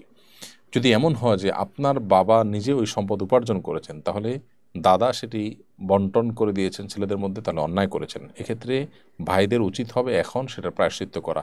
বোনদেরকেও সেই সম্পদে তাদেরও ভাগ আছে, সন্তানদের জীবদ্দশাতে উপহার দিলে নবী সাল্লাল্লাহু আলাইহি ওয়াসাল্লাম সেখানে সমান হারে দিতে বলেছেন। সেই হিসাবে বোনদের অধিকারটা ভাইরা সময় মতো ফেরত দিতে হবে, নাহলে তারা গুনাহগার হবে। এটা হলো বাবার নিজের উপার্জিত সম্পদ যদি দাদায় বন্টন করে দেয় নাতিদের মধ্যে, অর্থাৎ উদ্যোগ নিয়ে তিনি কাজটা করেছেন, সম্পদটা মূলত বাবার। আর যদি সম্পদটা দাদার হয়, যে আপনার বাবা আপনার দাদার মৃত্যুর পর এটার মালিক হতো, তারপরে তার মৃত্যুর পর আপনারা মালিক হতেন, এখন জীবদ্দশাতে আপনার দাদা যদি আপনাদেরকে দিয়ে দেয়, তাহলে সেটা কিন্তু জায়েজ আছে। কারণ এই দানটা এটি মূলত আপনার দাদার উপহার ও উপঢৌকন হিসাবে বিবেচিত হবে। কারণ আপনার দাদার জীবদ্দশায় আপনার বাবা সে সম্পদের মালিকই হয়নি, সেখানে বাবাই যেখানে মালিক না, সেখানে আপনি কীভাবে দাবি করবেন? হ্যাঁ, দাদা দেওয়ার ক্ষেত্রে অবশ্যই নাতি নাতনি সবার দিকটা খেয়াল করা দরকার ছিল, বাট না করার কারণে তিনি কোনো গুনাহগার হচ্ছেন না। কারণ উপহার ও উপঢৌকন দেওয়ার ক্ষেত্রে আমি কাকে দেবো না দেবো এটা একান্ত আমার ব্যক্তিগত বিষয়। তারপরও এখানে মেয়েদের দিকটা খেয়াল করা দাদার কর্তব্য ছিল। এখন ভাইরা তারা এরকম পরিস্থিতি হলে তাদের উচিত হবে নৈতিকতার জায়গা থেকে বোনদেরকে সাধ্য অনুযায়ী সেবা করা বা এই সম্পদ থেকে তাদেরকে কিছু হলেও দেওয়া, এটি ভাইদের নৈতিক দায়িত্ব, কিন্তু শরিয়া তাদেরকে বাধ্য করে না, কারণ এটা দাদা তাদেরকে উপহার দিয়েছেন। বিষয়টা একটু সূক্ষ্ম এবং কিছুটা পার্থক্য আছে। জারিন শোভা নূর আপনি লিখেছেন, বাবা মা বেঁচে থাকা অবস্থায় ভাইয়েরা যদি বোনের ভাগের সম্পত্তির ভাগ দিতে বুঝিনি, বাবা মা বেঁচে থাকা অবস্থায় ভাইয়েরা যদি বোনের ভাগের সম্পত্তির ভাগ দিয়ে দিতে বলে মনে হয়, তাহলে কতটা শরীয়ত সম্মত? বাবা মা যদি বেঁচে থাকেন তাহলে সেক্ষেত্রে ভাইরা বোনদের সম্পত্তির ভাগ দিয়ে দিতে বললে বাবা মা যদি সেটা দিয়ে দেন, অর্থাৎ সন্তানদের মধ্যে সমান হারে বন্টন করে দেন, তাহলে সেটা উপহার হিসাবে দিলে জায়েজ আছে। অর্থাৎ বাবা মা তাদের সম্পদকে সন্তানদেরকে উপহার হিসেবে ভাগ করে দিচ্ছেন, তো ভাগ করে দিলে সমান হারে ভাগ করে দিতে হবে। আর যদি তাদের মৃত্যুর পর যে বন্টন হতো সেটাই তারা জীবদ্দশা করে দেন, তাহলে শরীর দৃষ্টিকোণ থেকে সেটা জায়েজ নয়। কারণ হলো এ ধরনের পরিস্থিতিতে শরিয়ার সিদ্ধান্ত হলো মানুষের মৃত্যুর পর মূলত তার পরিত্যক্ত সম্পদের বন্টন হবে, জীবদ্দশায় নয়। রুবেল রানা, আপনি ইউটিউব চ্যানেল লিখেছেন, আমি আর্মিতে চাকরি করি, সকালে পিটিতে শরীর চর্চায় আমাদেরকে সকলকে হাফ প্যান্ট পরতে বাধ্য করা হয়, এ বিষয়ে শরীয়তের বিধান কি? এখন বিশেষ করে এই চলমান সময়ে আপনাদের উচিত এ বিষয়ে ঊর্ধ্বতন কর্তৃপক্ষের কাছে বিনয়ের সাথে আপনাদের দাবি দাওয়া তুলে ধরা যে আমার ধর্মীয় দৃষ্টিকোণ থেকে যেহেতু আমি পায়ের আপনার হাঁটু রান সেটা খোলা রাখতে পারি না, এটা নিষিদ্ধ আমার জন্য, অতএব আমার ধর্ম পালনে আমাকে সহযোগিতা করা উচিত, এটা সাংবিধানিক অধিকার একজন বাংলাদেশের নাগরিক হিসাবে আপনি এটা করতে পারা উচিত। অতএব দুঃখিত, যে প্যান্টগুলো দেওয়া হয় সেগুলো যদি 3 কোয়ার্টার হয়, হাঁটুর নিচ পর্যন্ত যায়, তাহলে ট্রেনিংয়ের কোনো এই ক্ষেত্রে সমস্যা হওয়ার কথা নয়। যেমন মেয়েদেরকে অতি সম্প্রতি আমরা দেখেছি যে সেখানে হিজাব করার তাদেরকে অধিকার দেওয়া হয়েছে, যেটা এতদিন ছিল না। অতএব আপনারাও সেই দাবি দাওয়া পেশ করতে পারেন। আর নিরুপায় হিসাবে যদি এটা আপনাদের করতে হয় তাহলে সেক্ষেত্রে আগে থেকে জেনে শুনে এরকম চাকরিতে যাওয়া জায়েজ হবে না, যেখানে গেলে আপনাকে হারামে লিপ্ত হতে হবে। আর যদি আপনি জেনে শুনে বা না জেনে গিয়েছেন, এখন আপনি ফেঁসে গিয়েছেন, আবার ব্যাক করা আপনার জন্য কঠিন হয়ে যায়, তাহলে সেক্ষেত্রে আল্লাহর কাছে আপনার ইস্তেগফার করতে হবে এই অনিচ্ছাকৃত অন্যায়ের জন্য। এমডি রাশেদ আলী লিখেছেন, ফটোগ্রাফি কি হালাল? আমি বিয়ের ছবি ও ভিডিও করে থাকি, এ কাজ করে আমি জীবিকা নির্বাহ করে থাকি। দেখুন, ফটোগ্রাফি যদি ভালো কোনো কাজের হয় হালাল, বা বৈধ কাজের ফটোগ্রাফি করে আপনি টাকা উপার্জন করতে পারেন। সাধারণত বিয়ের অনুষ্ঠানে ছেলে মেয়ে নির্বিশেষে তাদের বেপর্দা এবং অশ্লীল ছবি টবি তুলতে হয়, তো এগুলো করতে গিয়ে আপনি হারামে লিপ্ত হচ্ছেন এবং হারাম কাজে সহযোগী হচ্ছেন। সেই জায়গা থেকে এই বিয়ে শাদীর আনুষ্ঠানিকতা ইত্যাদির ফটোগ্রাফি করা জায়েজ হবে না। অন্য কোনো সাধারণ অনুষ্ঠানে যদি হয় সেটি জায়েজ হতে পারে। আল হেলাল হোসেন, আপনি লিখেছেন, আমি মার্কেটিংয়ে চাকরি করি, প্রতিদিন 2 থেকে 3 জেলায় ভিজিটে যেতে হয়, পুরো দিনই গাড়িতে থাকতে হয়। এত অবস্থা আমার নামাজের বিধান কী হবে এবং এই চাকরি দীর্ঘায়িত করা ঠিক হবে কিনা? হ্যাঁ, চাকরিতে সমস্যা নেই, হালাল জিনিসটা যদি মার্কেটিং করেন আপনি, তাহলে সেক্ষেত্রে চাকরি আপনি করতে পারেন লম্বা সময়, এবং বিভিন্ন জেলা যদি যান এবং সেটা যদি সফরের দূরত্ব হয়ে যায়, ধরুন 75-80 কিলোমিটার মতো এরকম দূরত্ব যদি হয়ে যায়, তাহলে আপনি পুরো সফর জুড়েই কসর নামাজ পড়বেন, এবং প্রতিদিন যেতে হয়, প্রতিদিন যাওয়া লাগবে, প্রতিদিনই আপনি কসর নামাজ পড়বেন, কোনো অসুবিধা নেই। ইকরা ইসলাম লিখেছেন, আমি বারবার আমার নফসের কাছে হেরে যাই, আমাকে উপদেশ দিতে করবেন। দেখুন, নফসের কাছে মানুষ হেরে যায় তখনই যখন নফসকে সে নিয়ন্ত্রণ করতে পারে না। আর নফসকে নিয়ন্ত্রণ করবার জন্য আল্লাহ সুবহানাহু ওয়া তাআলার কাছে কায়মন বাক্যে দোয়া এবং চোখের পানি ফেলা উচিত। যেমন একটি দোয়া নবী সাল্লাল্লাহু আলাইহি ওয়াসাল্লামের আমাদের কাছে বর্ণিত হয়ে আসছে, সেটি আমরা পাঠ করতে পারি। আল্লাহুম্মা আতি নফসি তাকওয়াহা ওয়া যাক্কিহা ওয়া আনতা খায়রু মান যাক্কাহা। আল্লাহ, আপনি আমার অন্তরকে তাকওয়া দান করুন, আমার অন্তরকে আপনি পরিশুদ্ধ তা দান করুন। এছাড়া সকাল সন্ধ্যার দোয়ার ভিতরেও কিছু কিছু দোয়া আছে, যে দোয়াগুলোতে আল্লাহ তাআলার কাছে নিজের অন্তর যেন আল্লাহর কাছে নিয়ন্ত্রিত থাকে, অন্যায় এবং প্রবৃত্তির তাড়না থেকে মানুষ যেন বেঁচে থাকতে পারে, সেজন্য আল্লাহর কাছে প্রার্থনা করা হয়ে থাকে। তো সেইভাবে আমরা আল্লাহ তাআলার কাছে দোয়া করতে থাকবো। সেই সাথে যারা নফসকে নিয়ন্ত্রণ করতে পারেন সেরকম সংগ্রামী সাধক মানুষগুলোর সান্নিধ্য, তাদের সংস্রব, তাদের একান্ত, তাদের যে দিক নির্দেশনা সেটি গ্রহণ করে চলাটা এক্ষেত্রে বেশ গুরুত্বপূর্ণ একটি সমাধান। কাফিল উদ্দিন আরমান লিখেছেন, চুল রাখার সুন্নাত তরিকা সম্পর্কে বিস্তারিত জানতে চাই। চুল 3 ভাবে রাখা সুন্নাত, অর্থাৎ লম্বা করা সুন্নাত পুরুষদের জন্য, কানের লতি বরাবর, কাঁধ বরাবর, অথবা কাঁধের মধ্যবর্তী জায়গা পর্যন্ত। এই 3 ভাবে, এটাকে জুম্মা, লিম্মা এবং ওয়াফরা বলে। এই 3 ভাবে চুল রাখা সুন্নাত। আর পুরো মাথার চুলকে সমানভাবে ছোট করা, এটা হলো জায়েজ। আর এর বাইরে এক অংশে চুল রাখলাম, আরেক অংশ চাঁচলাম, এক অংশ একরকম, আরেক অংশ আরেক রকম, এরকম অভিনব কায়দায় যে চুল রাখা হয় এটাকে কাজা বলা হয়। এটি হাদিসে নিষিদ্ধ এবং এটাকে মাকরুহ বলেছেন ফুকাহা ইকরাম। আর যে ইমন আপনি লিখেছেন, আমার বাবা মা হারাম খায়, আমি এই জন্য তাদের সাথে অনেক রাগারাগি করি, এদিকে আমার গুনাহ হবে? বাবা মা যদি হারাম খান তাদেরকে আপনি বোঝাবেন, সতর্ক করবেন, আল্লাহর ভয় দিবেন, চোখের পানি ফেলে দোয়া করবেন এবং তাদেরকে বোঝানোর চেষ্টা করবেন। কিন্তু কোনো অবস্থাতেই তাদের সাথে রাগারাগি করা, অর্থাৎ রাগারাগি মানে হলো দুর্ব্যবহার করা, মুখ খারাপ করা, এটি আপনার জন্য জায়েজ নয়। তাদের পাপের জন্য তাদেরকে আল্লাহ তাআলার কাছে জবাবদিহি করতে হবে, কিন্তু আপনি যদি মুখ খারাপ করেন তাহলে কিন্তু আপনি গুনাহগার হয়ে যাবেন। শাহান ভাই এটি থেকে আপনি লিখেছেন, খাতনা না করা থাকলে কি সত্যি নামাজ হবে না? নামাজ হয়ে যাবে, কিন্তু খাতনা করাটা গুরুত্বপূর্ণ সুন্নাহ, সুন্নাতে মুআক্কাদা, অনেক ইমামদের মধ্যে এটি ওয়াজিব, যার কারণে খাতনা না করা থাকলে, নামাজ হয়ে গেলেও খাতনা না করা থাকলে খাতনা করার উদ্যোগ নিতে হবে। এমনকি বয়স্ক হয়ে যাওয়ার পরে যদি কারোর খাতনা করা ছাড়া থাকেন, তারপরেও তার খাতনা করার নির্দেশ উলামায়ে কেরাম দিয়েছেন। এমডি কামাল আপনি লিখেছেন, আমি একজন প্রবাসী, প্রায় 7 বছর চলছে, পরিবারের জন্য কিছুই করতে পারিনি, কখনো কখনো হতাশ হয়ে পড়ি। দোয়ার আরজি, আল্লাহ তাআলা ভাই কামাল আপনার এই কষ্ট দূর করে দিন, আমরা দোয়া করি। এবং আপনি বুদ্ধিমান, বিচক্ষণ কোনো ব্যক্তি, অভিজ্ঞ কোনো ব্যক্তির পরামর্শ নিয়ে চলুন। আমার মনে হয় যে কোনো একটা জায়গা আপনার গ্যাপ থাকতে পারে। বিশেষ করে পার্থিব ডিমান্ড যখন মানুষ কমিয়ে আনে, তখন তার সুখ শান্তি অনেকটা নিশ্চিত হয়ে যায়। সেই সাথেই আত্মীয় স্বজনকে খুশি করার জন্য আমরা ভুল ওয়েতে অনেক সময় আগাই, তাতে না তারা খুশি হয়, না আমরা আমাদের যে পরিশ্রমটা সেটাকে সার্থক করতে পারি। তো এই জন্য সব মিলিয়ে অভিজ্ঞ প্রাজ্ঞ পণ্ডিত মানুষদের সান্নিধ্য, তাদের পরামর্শটা গুরুত্বপূর্ণ। মোহাম্মদ পিয়াস লিখেছেন, ফুপুর সাথে কথা না বললে কি গুনাহ হবে? ফুপুর সাথে যদি কথা না বলেন, 3 দিনে বেশি কথা বলেন না, আপনি বর্জন করে তাকে এড়িয়ে চলছেন, তাহলে অবশ্যই গুনাহ হবে।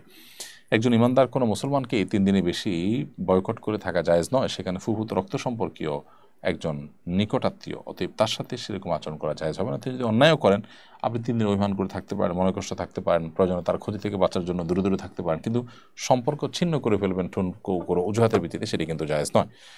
সুমি রামিস আপনি লিখেছেন, সফরের নামাজ কখন এবং কিভাবে পড়তে হয় একটু বিস্তারিত বলুন।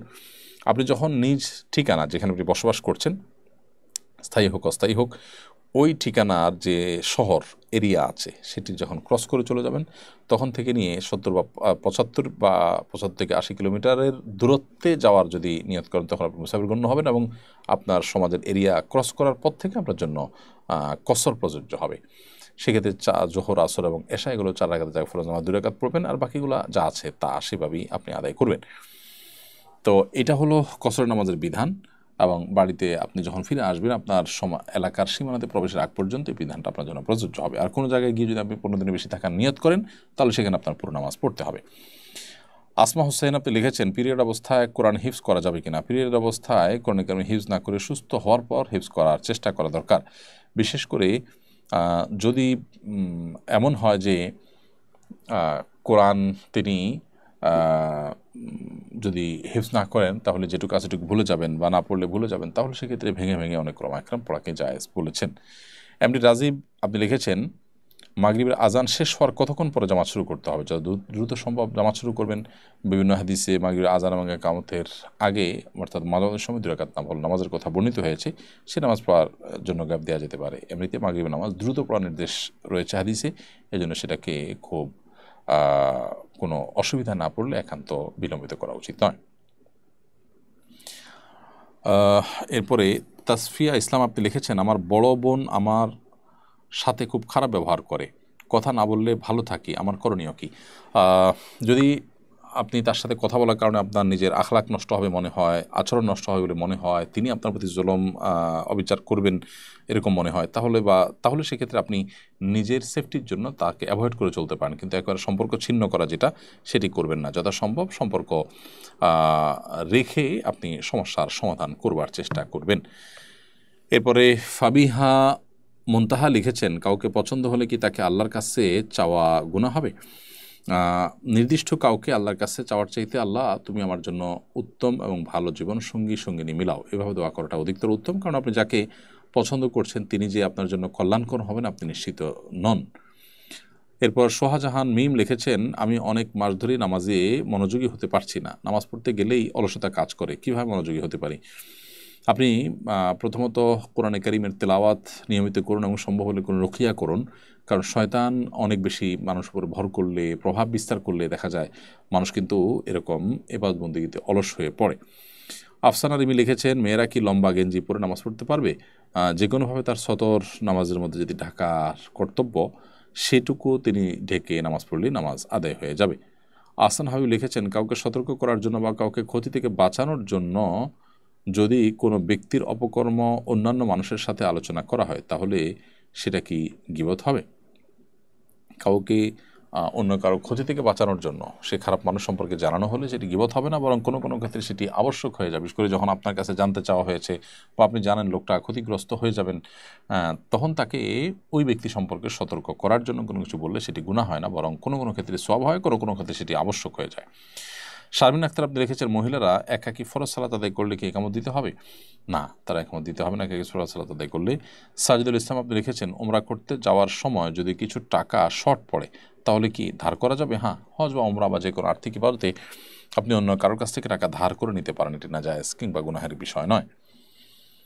এরপরে চৌধুরী আর এআইডি থেকে আপনি লিখেছেন, আমার স্বামী প্রচুর ধূমপান করেন, দোয়া করবেন তার জন্য, আর কিছু নসিহত করুন। আল্লাহ তাআলা আপনার স্বামীকে পরিপূর্ণ ধূমপান মুক্ত জীবনযাপন করার তৌফিক দান করুন।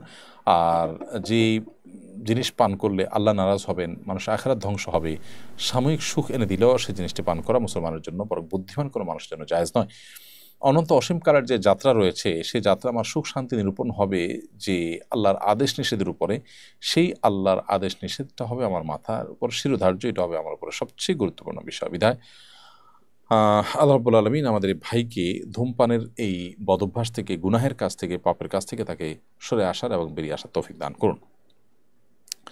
সোনিয়া আফরা আপনি লিখেছেন, অনিচ্ছাকৃত সামান্য ভুলের জন্য মা বাবার বদদোয়া দেওয়া কতটুকু যুক্তিযুক্ত, আর এই বদদোয়াগুলো কি কবুল হবে? অনিচ্ছাকৃত সামান্য ভুলের কারণে তারা বাড়াবাড়ি করে বদদোয়া দিলে সেটি কবুল হবে না এবং তার কারণে আপনার ক্ষতিও হবে না। আপনি সবসময় দেখবেন যে আপনি নিজেই ভালো আছেন কিনা, সঠিক পথে আছেন কিনা। কারণ নবী করিম সাল্লাল্লাহু আলাইহি সাল্লামের বিভিন্ন হাদিস থেকে আমরা জানি যে এই ধরনের দিক নির্দেশন দিয়ে আমাদেরকে দিয়েছেন। আর কোরআন কারিমেও রয়েছে, আল্লাহ তাআলা বলেছেন, ইয়া আইয়ুহাল্লাযীনা আমানু আলাইকুম আনফুসাকুম লা ইয়াদুরুকুম মান দাল্লা ইযা হাদাইতুম, হে ঈমানদারগণ, তোমরা নিজেদের প্রতি মনোযোগী হও, অর্থাৎ নিজেদের আত্মশুদ্ধির চেষ্টা করো। তোমাদের কেউ যদি গোমরা হয়ে যায় সে তোমাদের ক্ষতি করতে পারবে না। অতএব বাপ মা যদি অন্যায় করেন, ভুল ভাল বদদোয়া করেন, তাতে আপনার কোনো ক্ষতি হবে না। আপনি আল্লাহর কাছে ক্লিয়ার আছেন কিনা বা আপনার প্রতি কোনো অবিচার করেছেন কিনা সেটা আপনি দেখেন। তাছাড়া কোরআন কারিমের একটা আয়াত রয়েছে, আল্লাহ সুবহানাহু ওয়া তাআলা বলেছেন যে লাউ ইয়াজ্জালুল্লাহু আশ-শাররা ইসতা'জালাহুম বিল খাইরি লাকুদিয়া ইলাইহিম আজালুহুম, মানুষের ভালোটা আল্লাহ যত দ্রুত দেন, খারাপ যেটা চায় মানুষটা যদি এরকম দ্রুত দিয়ে দিতেন তাহলে বহুভাগ মানুষ শেষ হয়ে যেত। অর্থাৎ বদদোয়া করছেন কিন্তু অন্যভাবে করছেন, এই জন্য সাথে সাথে লেগে যদি যেত তাহলে মানুষ সব শেষ হয়ে যেত। আল্লাহ তাআলা সেটা করেন না। নেক দোয়া করলে সেটা যত দ্রুত কবুল করেন, বদদোয়াটা সেটা তত দ্রুত কবুল হয় না। প্রিয় দর্শক, আপনারা অনেকে আমাদের কাছে তালাক বিষয়ে প্রশ্ন করছেন এবং তাদেরকে আমরা বিভিন্ন সময় বারবার বলেছি যে তালাক বিষয়ক প্রশ্ন আপনার স্থানীয় কোনো আলেম মুফতির কাছে দেখা করে কোনো ফতোয়াবাগে গিয়ে বিস্তারিতভাবে উত্তর নেওয়ার চেষ্টা করবেন। তালাকের বিষয়টা খুবই সেন্সিটিভ এবং স্পর্শকাতর। এখানে সংক্ষিপ্ত প্রশ্ন উত্তরের ভার্সনে তালাকের বিষয়ে প্রশ্ন দেওয়াটা একটু কঠিন। নয়নতারা এটা থেকে আপনি লিখেছেন, আমার স্বামী রাগ ঝগড়ার সময় আমাকে অনেক অভিশাপ দেন, এগুলো কি কবুল হবে? দেখুন, আপনার স্বামী রাগের সময়, ঝগড়ার সময়, এই জাতীয় সময়গুলোতে যদি আপনাকে অভিশাপ দেয়, একটু আগে যে প্রশ্ন উত্তরটা দিয়েছি আমরা, সেই প্রশ্নের উত্তরের আলোকে অন্যায়ভাবে অভিশাপ দিলে সেটি আপনার উপরে লাগবে না। তবে স্বামীকে বোঝানো উচিত, ইমানদার কখনো অভিসম্পাদকারী, গালমন্দকারী এবং অশ্লীল উক্তিকারী হতে পারে না। যদি কেউ করেন তাহলে সেক্ষেত্রে তার ইমানের দুর্বলতা সেটি প্রমাণ। এটি আপনার স্বামীকে বোঝাতে হবে। আয়েশা সিদ্দিকা আহমেদ আপনি লিখেছেন, একজন বেগানা নারী আমার স্বামীর সাথে সম্পর্ক করতে চাচ্ছে, যার সাথে বিয়ের আগে আমার স্বামীর সম্পর্ক ছিল, আমার করণীয় কি? আপনি আপনার স্বামীকে এখান থেকে বিরত রাখার চেষ্টা করবেন এবং প্রয়োজনীয় সকল পদক্ষেপ, বৈধ এবং বিধেয় সকল পদক্ষেপ আপনি গ্রহণ করবেন। এরপরও তিনি যদি ফিরে না আসেন তাহলে তিনি আল্লাহর কাছে দায়ী থাকবেন, আপনার অন্তত গুনাহ হবে না ইনশাআল্লাহ তাআলা। তারপরে যদি সেই পরিবর্তন না হয়, আপনার তার সাথে সম্পর্ক রাখাটা আপনার রুচিতে বাধে, অবশ্যই একজন খারাপ মানুষের সাথে একজন ইমানদারের থাকার বিষয়টা জটিল, তাহলে সেক্ষেত্রে আপনি তার কাছ থেকে সরার জন্য উদ্যোগ নিতে পারেন। এমডি আবদার আপনি লিখেছেন, আমি কোচবিহার ইন্ডিয়া থেকে বলছি, স্বাধীনতা দিবসে মহাত্মা গান্ধী আবুল কালাম আজাদের ফটো সামনে রেখে ফুল দেওয়া যায় আছে কি না? না, এগুলো শিরকি কর্মকাণ্ডের সাথে সাদৃশ্যপূর্ণ, সরাসরি শিরক না হলে তার সাথে সাদৃশ্যপূর্ণ। এই যে ইমানদার সেগুলো করতে পারেন না, আপনি যথাসময় এটাকে অ্যাভয়েড করবেন। আজহারুল ইসলাম আপনি লিখেছেন, মসজিদ দান করার মানত করার পরে সেই দান কি অসহায়দেরকে দেওয়া যাবে? মসজিদে দান করার জন্য আপনি মানত করেছেন যে আমি এই কাজটা হলে এখানে এটা দান করব, তো সেটা আপনি অসহায়দেরকে দিতে পারবেন না, বরং যেটা যেখানে মানত করেছেন সেখানে দিবেন। যদিও মসজিদে মানত করার কেন একরাম সহি বা সঠিক মানত পড়েন না, তাহলে সেক্ষেত্রে মানতই বিশুদ্ধ হয় না। শেখ আহমদ হাফিজ আপনি লিখেছেন, যাদের উপর হজ ফরজ তারা ওমরা করলে কি হজ আদায় হবে? না, ওমরা করলে ওমরা আদায় হবে, হজ আদায় হবে না। হজ ভিন্ন জিনিস, বিধায় হজ ফরজ হলে তাকে হজই করতে হবে। মারিয়া এর দিকে আপনি লিখেছেন, বেনামাজি গরিবকে কি দান করা যাবে? গরিব ব্যক্তি তিনি বেনামাজি হলেও তাকে দান করতে পারেন, এমনকি অন্য ধর্মাবলম্বী হলেও তাকে আপনি দান করতে পারেন, কারণ নবী সাল্লাল্লাহু আলাইহি ওয়াসাল্লাম হাদিস রয়েছে, ফিকুল্লি দাতি কাবিদিন রতবাতিন আজরা, প্রত্যেক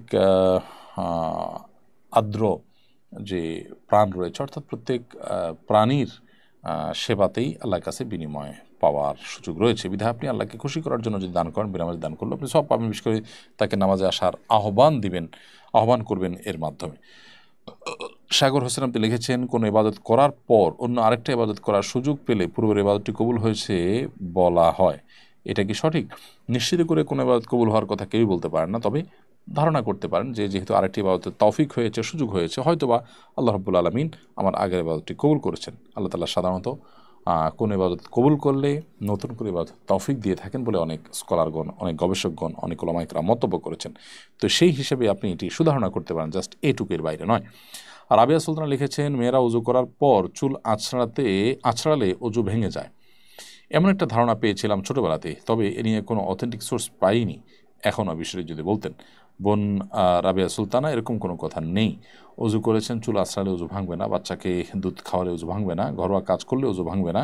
উজু ভাঙার যে নির্দিষ্ট কারণগুলো আছে সেগুলো কোনোটি পাওয়া গেলেই শুধুমাত্র উজু ভঙ্গ হবে। এরপরে জামিলা খাতুন আপনি লিখেছেন, আমাদের আসামের একজন নামধারী আলেম হিন্দু ধর্মের পুজোতে গিয়ে পুজো করে, অন্যকে উৎসাহিত করে, কোরআন পূজা করার বিধান সমর্থন করে বলে কোরআন অপেক্ষা করে, সম্পর্কে কিছু বলবেন? ইন্নালিল্লাহ। এরকম যদি কোনো আলেম নামধারী ব্যক্তি করে তাহলে তিনি অবশ্যই জালেম এবং তিনি মূর্খতার পরিচয় দিচ্ছে। ইসলামের যে স্বকীয়তা, ইসলামের যে পার্থক্যের জায়গা অন্যান্য ধর্মের মানুষের সাথে, সেটাই হলো তাওহীদের মাধ্যমে। অতএব সেই তাওহীদকে যদি কেউ জলাঞ্জলি দেয় তাহলে সে নিজেকে মুসলমান দাবি করাটাই তার জন্য কঠিন, আলেম হওয়া তো অনেক দূরের বিষয়। বিধায় এ ধরনের মানুষ থেকে আমাদের সতর্ক থাকতে হবে, সাবধান থাকতে হবে। এরপরে ওমর ইসলাম লিখেছেন, গ্রামের দিকে এখনও দুঃখিত, আপনার প্রশ্নটি আমি পড়তে চলে গেল। নাইম ইসলাম লিখেছেন, খারাপ কাজের সময় আল্লাহ তাআলার নাম নেওয়া জায়েজ নাই, তাহলে হারামখোর মিষ্টি উপার্জনের টাকা দিয়ে পোশাক কিনে দিলে এখন নামাজ পড়লে এবং খাবার খাওয়ার সময় আল্লাহর নাম নেওয়া বিষয়ে বলবেন? প্রশ্নটি একটু জটিল।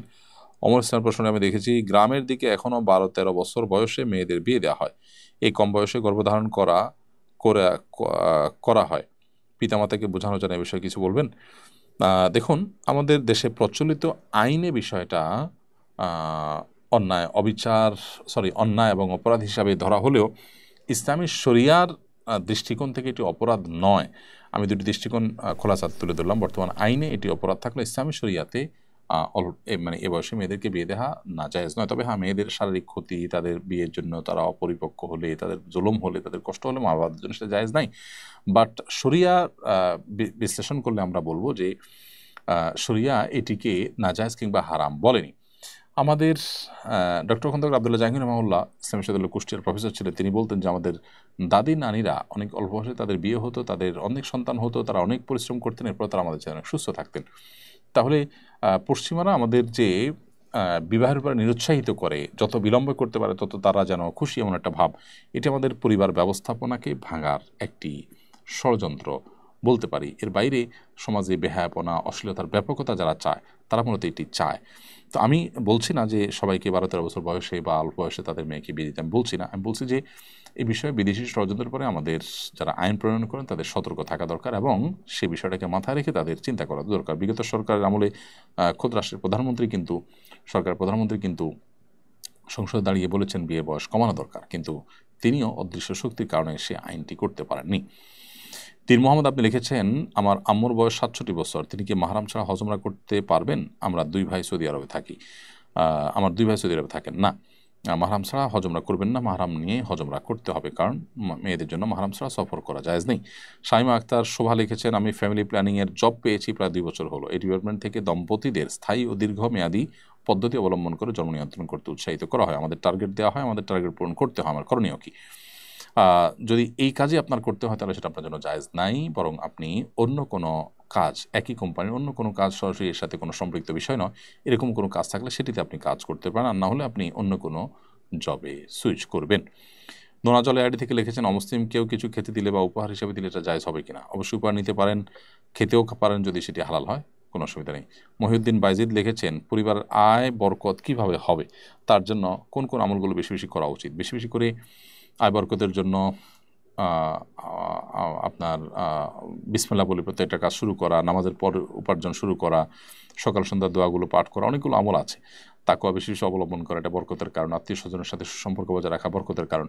এ বিষয়ে আমাদের একটি বক্তব্য আছে, বরকত লাভের 10টি চাবি, সেটা আপনি দেখতে পারেন। এরপরে অজুপা বেগম হেনা আপনি লিখেছেন, আমার আব্বা আম্মু অসুস্থ, দুজনেই ব্রেন স্ট্রোক করেছেন। আব্বা চলাফেরা করতে পারেন না, আম্মা পারেন না। আব্বা চলাফেরা করতে পারেন, আম্মা পারেন না। আমি কি তাদের পক্ষ থেকে উমরা করতে পারবো? হ্যাঁ, অসুস্থ ব্যক্তির তরফ থেকে আপনি উমরা করতে পারেন এবং তার সব তারা পাবেন ইনশাআল্লাহ। মমতাজিন মুহিম বিএম লিখেছেন, বাচ্চাদের জন্মদিন উপলক্ষে কি কোনো অনুষ্ঠান করা যাবে? না, জন্মদিনের এই আনুষ্ঠানিকতা মুসলমানদের নয়, এটি অগ্নিপূজকদের থেকে এসেছে এবং এর পিছনে ধর্মীয় বিশ্বাস কাজ করে। মুসলমান সেটি থেকে বেঁচে থাকবেন তার ইমানকে রক্ষা করবার জন্য। এমনি মিজানুর রহমান লিখেছেন, ইস্তেখারার দোয়া আরবিতে না পড়ে বাংলা পড়লে হবে কিনা? হয়ে যাবে ইনশাআল্লাহ তাআলা, তবে সুন্নাহ সম্মত হলো বা আরবিটা পড়া, সেটা না পারলে বাংলা পড়লে হয়ে যাবে। নূর মোহাম্মদ লিখেছেন, আমি আমার ভুলের জন্য বাবার কাছে কিভাবে মাপ পেতে পারি? আমার বাবা 6 বছর আগে মারা গেছেন। 6 বছর আগে মারা গেলে আসলে নিশ্চিতভাবে তার কাছ থেকে মাপ চাওয়ার কোনো উপায়, মাপ পাওয়ার কোনো উপায় নেই। তবে আপনি তার পক্ষ থেকে দান সাদেকা করবেন, তার জন্য ইস্তেগফার করবেন, তার বন্ধুবান্ধব যারা সাথে সাথে চলাফেরা করতেন তাদেরকে সদাচরণ করবেন, এগুলো আপনার কর্তব্য। মোহাম্মদ স্বাধীন সরকার লিখেছেন, আমি ঢাকায় থাকি, তো আমার বাসায় মাঝে মধ্যে বিদ্যুৎ না থাকার কারণে পানির সংকট দেখা দেয়, পানি থাকে না। সেদিন রাতে যদি আমার স্বপ্নদোষ হয়, পানি না থাকে, তাহলে আমার করণীয় কি? আশপাশ থেকে পানি সংগ্রহ করবেন, প্রয়োজনে পানি কিনে এনে একটা বড় বোতল বা 2 বোতল হলে ফরজ গোসলের কাজটিগুলো শুধু আদায় করা যায়। এই বিষয়গুলো যখন অপরিহার্য, সেটা আমরা ভাবতে পারবো, বিবেচনা করতে পারবো, তখন সেটার উপরে আমল করা আমাদের জন্য সহজ হবে। বিষয়টা হলো যে আমরা অনেক সময় এগুলোকে খুব সিরিয়াসলি নেই না, খুব বড় বিষয় মনে করি না, যার কারণে আমরা ভুল করে থাকি। তো ফরজ গোসলে আপনাকে পানি দিয়ে গোসল করতে হবে, পানি পাওয়া যায় না, 1-1.5 মাইল 2 মাইল এরিয়ার মধ্যে নাই, আপনার সাধ্যে নাই, কোথাও যাওয়ার মতো জায়গা নাই, এরকম হলে আপনি তায়াম্মুম করে নামাজ পড়বেন। প্রিয় দর্শক, দেখতে দেখতে আমরা অনুষ্ঠানের একেবারে শেষ প্রান্তে চলে এসেছি। প্রায় 70টির বেশি প্রশ্ন উত্তর আজকে আমরা দিয়েছি। নাসাবতু ফামিন আল্লাহ ওয়া নাক্তাতু ফামিন নিমান শাইতান। আল্লাহ তাআলা আমাদের সবাইকে ভালো রাখুন, নিরাপদে রাখুন। আল্লাহর কাছে সেই দোয়া ব্যক্ত করে আজকের মতো এখানে শেষ করছি। ইনশাআল্লাহ দেখা হবে, কথা হবে আগামী পর্বে। আল্লাহ সে পর্যন্ত সবাইকে ভালো রাখুন। আসসালামু আলাইকুম ওয়া রাহমাতুল্লাহি ওয়া বারাকাতুহু। উম্মার স্বার্থে